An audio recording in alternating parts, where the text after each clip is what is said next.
शिव पुराण एक प्रमुख हिंदू धार्मिक ग्रंथ है जो भगवान शिव के जीवन, महत्व और उनके भक्ति के प्रसंगों को व्यक्त करता है। ये ग्रंथ विभूतियों के माध्यम से शिव के महत्व, उनके लीलाओं और उनकी उपासना की महत्वपूर्ण विधियों को दर्शाता है। नमस्कार दोस्तों, आपका हमारे नए YouTube चैनल में स्वागत है, जो है डेडिकेटेड शिव कथा और उनकी महिमा को प्रस्तुत करने के लिए। यहाँ हम आपको शिव जी के अद्भुत कथाओं, उनकी दिव्य लीलाओं और उनके महत्व को समझने और महसूस करने का अवसर देंगे। तो बने रहिए हमारे साथ और जुड़े रहिए शिव की अनंत कथाओं से। महाकाल शिवजी की महिमा अपरंपार है।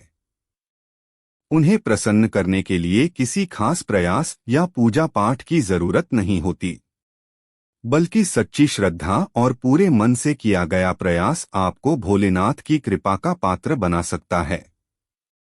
शायद यही वजह है कि अपने भक्तों के लिए महाकाल ने काल तक को भस्म कर दिया था। ऐसी ही एक कथा मिलती है हमारे धार्मिक ग्रंथों में, जिसे हम आपको सुनाने जा रहे हैं। तो आइए जानते हैं।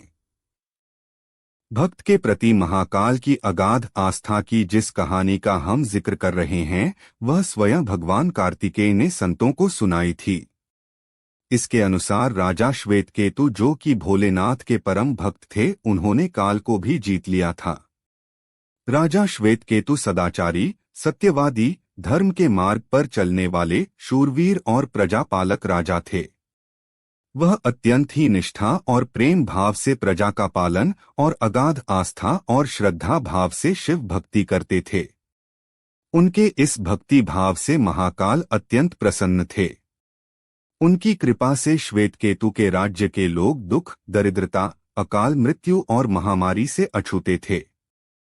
एक दिन जब राजा श्वेतकेतु का जीवन काल समाप्त होने को था और वह भोलेनाथ की आराधना में लीन थे, तब चित्रगुप्त ने यमराज से कहा कि राजा श्वेतकेतु की आयु अब पूरी हो चुकी है।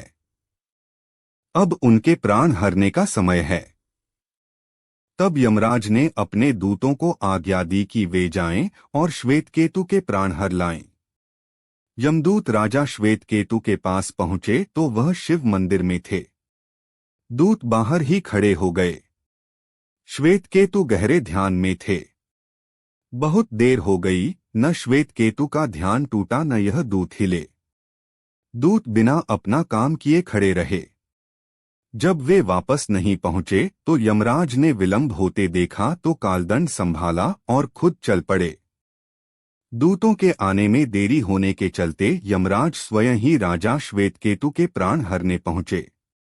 लेकिन वहां उन्होंने देखा कि वह तो महादेव की साधना में लीन है।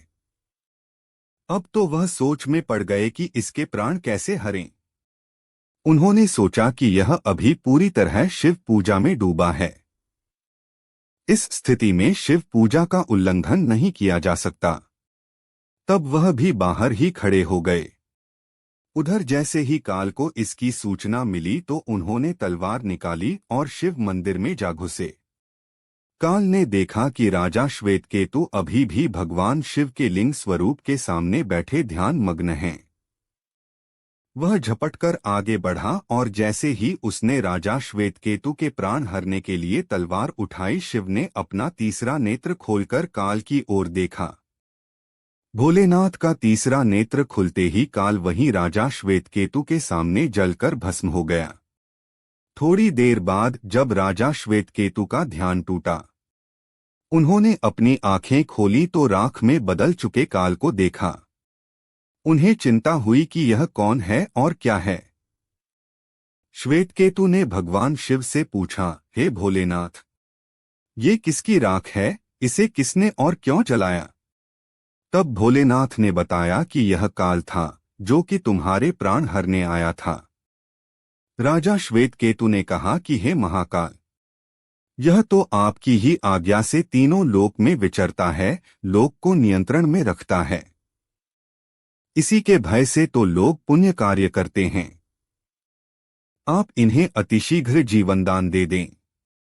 शिवजी की कृपा से काल जी उठा और उसने उठते ही श्वेतकेतु को अपने गले से लगाकर बोला, राजा तुम जैसा तो तीनों लोकों में कोई नहीं है।